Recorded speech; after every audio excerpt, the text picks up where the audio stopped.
and welcome back to another episode of the show. Of course, the COVID-19 pandemic, and obviously with the surge of the new Omicron variant. Joining me now to discuss how his province plans to tackle it, as well as reflecting on the last year in his tenure as the Premier of Alberta, is Jason Kenney. Thank you, Premier, for joining me. So let's start with just this week. You had a meeting with Prime Minister Justin Trudeau, as did all the premiers. So can you speak a little bit about how Alberta can continue to fight this pandemic with the support of other premiers, and how Alberta can work collaboratively with other provinces?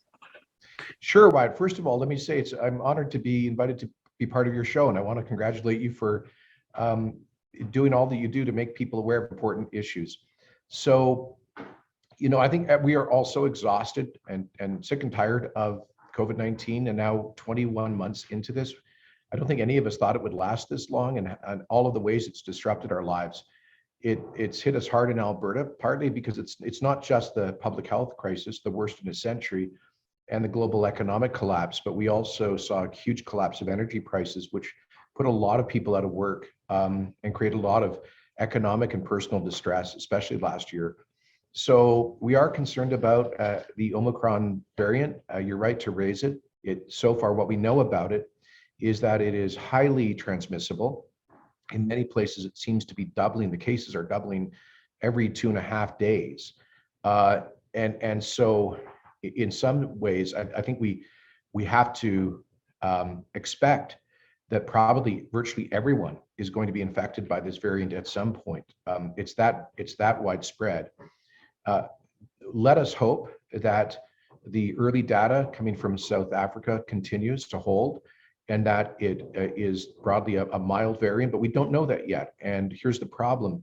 If we end up with millions of Canadians who are sick with the Omicron variant of COVID-19 all at the same time, even if only a tiny fraction of them, a fraction of a percent, end up with severe symptoms and require hospitalization, that's still a lot of people. And it could still impose a very significant stress on our limited healthcare capacity. So what we are doing here is to try to expand health capacity. We are, like Ontario and other provinces, trying to roll out those booster shots as quickly as we can, because they do appear to add meaningful protection from this variant. We are also more widely distributing rapid test kits, so people can test themselves, especially maybe before Christmas gatherings. And we are maintaining our public health measures that have been in place, with one small exception that allows families to gather at Christmas. So it is, we have limited tools because this thing moves so fast through the population, but we're facing the same challenges the rest of the world. And I'm going to ask you too, you mentioned rapid testing. Here in Ontario, they just approved rapid tests to be in LCBO stores across the province. I know one of the issues here in Ontario is, yes, they're approved and they're able to be in these LCBO stores, but the issue is how accessible they are, and the stores are getting rid of them quickly because obviously they're in high demand. So speak a little bit about what the situation is like with rapid tests in Alberta, and specifically how your government has been distributing them. Sure. So until now, we've been distributing them through different organizations, nursing homes, obviously hospitals, schools where there have been outbreaks, chambers of commerce to businesses who want to use them, and through networks like that. But now we've decided just to go straight to the general public through our Alberta Health Services testing centers. You can go and pick up a kit there, and through about 800 pharmacies across the province for more widespread general public distribution. The problem is that we only have so many kits. And so I just got news that we've already run out. We just opened it up for the general public, I think yesterday, and we've already run out in much of southern Alberta. So we only had about 500,000 kits to make available to the public. And I suspect they'll all be gone by the end of today or this weekend. So we're urgently asking the federal government to help us procure more kits. Now, one thing I've been raising, Wyatt, on this since April of last year, April of 2020, the beginning of the pandemic, is the need for us to accelerate approval for Health Canada, of the federal department, to accelerate approval of different rapid test kits. In Europe, there are several dozen, there are over 60 rapid test kits that are in use. Many of them are more user-friendly than the ones we have in Canada. But Health Canada has only approved a handful, like 6 test kits. So that means our supplies are much more constrained than in Europe. And that's a problem. So we really encourage the federal government to do some emergency approvals of more test kits so we can get more into the hands of Canadians. And I'll ask you too, as a next question, maybe you can speak a little bit about, if you look at provinces like Quebec and Ontario, they are now introducing some new measures to contain the Omicron variant. You mentioned you're lifting some rules to ensure that people can still gather at Christmas time, but not necessarily lifting all rules. So maybe you can speak a little bit about, though, how you can make sure that Alberta doesn't end up in a situation like Quebec, for example, where they've introduced new measures that make it harder to gather at Christmas time. Thanks very much, Bud. So, look, we were hit very hard by the 4th wave, a Delta wave, in September, and that was really because we had the lowest level of vaccination in the country. We have the largest percentage of people in Canada of any province who are skeptical about or hesitant about vaccines. And so we had, going into that September wave, about 22% of adults with no vaccination. Now we have that down to only about 10% of adults with no vaccination. So we're better protected now. But nevertheless, we had to bring in some very stringent public health restrictions in September to deal with that wave. And they are all in place except for the one we allow 10 people to gather at home for indoor social gatherings. And what we did was to say they can be from more than just 2 households, because that meant a lot of families couldn't gather. And Wyatt, I have to tell you, I think we need to be concerned about not just COVID. We have to be concerned about people's mental health and emotional well-being. The idea of basically isolating a whole lot of people, grandma and grandpa, seniors, and others from their families for the 2nd straight Christmas, I think is too much to ask of many people. We have to balance these different health issues, including mental health. So that's why we made it possible for small, up to 10 family gatherings. But we have a proof of vaccination program, like all of the provinces, to go into bars or restaurants or NHL games, concerts, and all of that. And we're maintaining those restrictions. Look, if we think we need to tighten things, we will. But I will say this, Wyatt, this particular variant seems to move so quickly that I'm not even sure like an Australian style stay-at-home order, hard lockdown, shutting everything down. I'm not sure that would prevent this widespread transmission, rapid transmission. So we may have to take some measures. I see Ontario has with respect to major events. We'll look at that, but we have to be realistic about this. Are we going to try to? We can't stop this wave. It will have widespread impact. So we need to be realistic about it.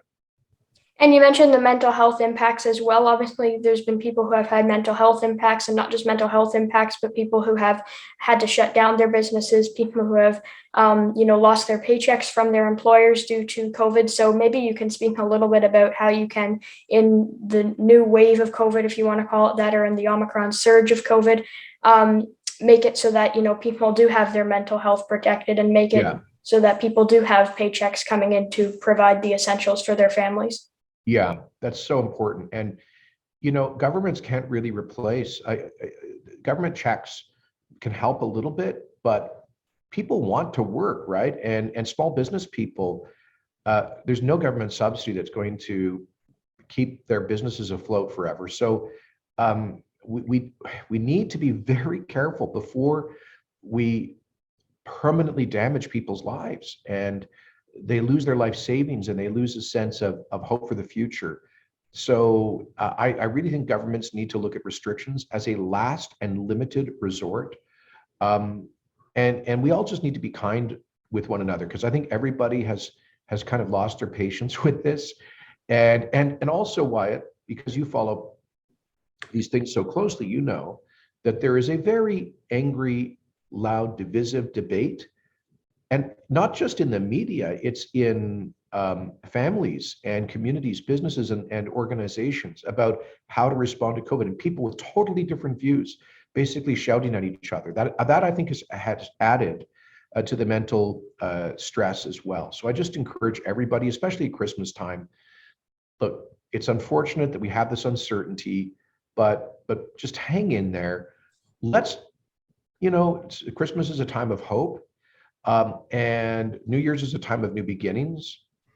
And let's hope that while this may be a very transmissible version of COVID, that it will be mild and we'll be able to move on with broader population protection as we go into 2022.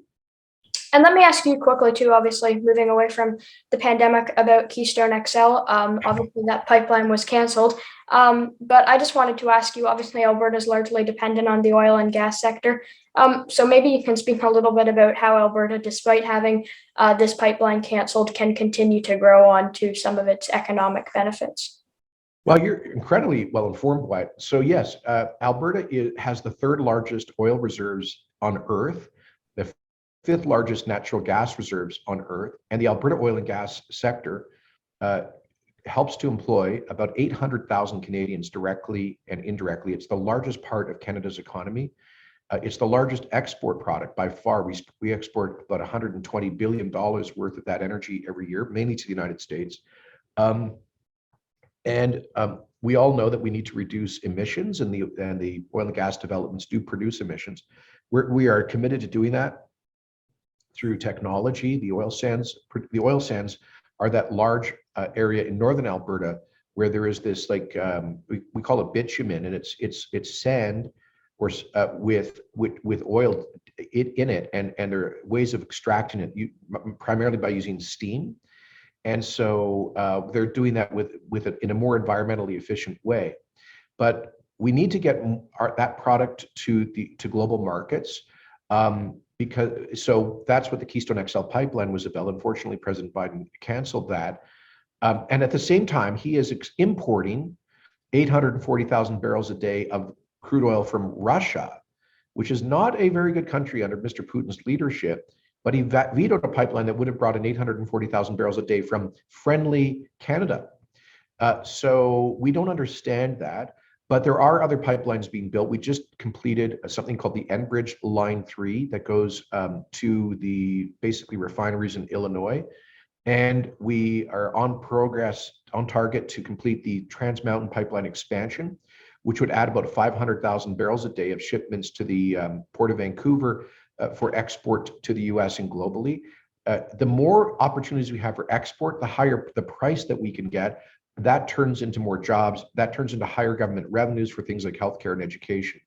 So we do think it's important for Canada's national economy that we are able to export this energy as a responsible producer, because if we don't, we will hand over a near monopoly in global energy markets to the world's worst regimes, like the OPEC dictatorships in Vladimir Putin's Russia. That's not good for the environment, human rights, or global stability. And I'll just ask you one final question before you go. So obviously, the people in Alberta have been through a lot. So maybe speak a little bit about just what your message is to Albertans as we enter the new year soon, and what you hope to achieve as Premier for another year. Yeah, well, we have good reason to be hopeful. Please take care of yourselves through this Omicron variant. Please just be COVID careful and use common sense. Please get vaccinated if you're not, or get a third shot if you're eligible. That's the most important thing you can do. Beyond that, we have lots of reasons to be hopeful as a province. We are resilient. We've come back with the strongest economy in Canada this year. We are projected to do that again next year. 118,000 new jobs net have been created so far this year in the first 11 months. We have amazing new growth and investments all across Alberta's economy, with diversification, the best year ever in film and television, in the best year ever in digital, high-tech, innovation, venture capital, the best year ever in forestry. The first 6 months of this year were the best year ever for agricultural revenues. We have huge multi-billion-dollar investments coming in, petrochemicals and hydrogen, and We have new airlines starting in Alberta. A lot of exciting things are happening. So Albertans are natural optimists. I think they have a lot of reasons to be optimistic now. Let's maintain that optimism as we go through the Christmas season. All right, Premier. Well, thank you so much for your time today, and it's been great chatting with you, and thank you again. Thank you, Wyatt. Thank you.